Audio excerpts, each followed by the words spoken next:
Kanjurmarg dumping ग्राउंडचा प्रश्न आता गंभीर वळणावर पोहोचला आहे।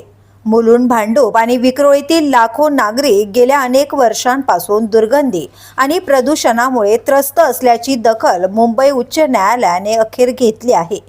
ही परिस्थिती कोणत्याही परिस्थितीत नाकारता येणार नाही, अशा शब्दात न्यायालयाने महापालिकेला खडे बोल सुनावले आहे।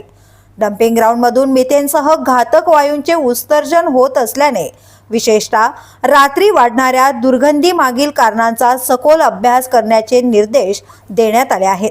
यासोबतच प्रदूषणावर तातडीने नियंत्रण मिळवण्यासाठी प्रभावी आणि ठोस उपाययोजना राबवण्याचे आदेशही संबंधित यंत्रणांना देण्यात आले आहेत।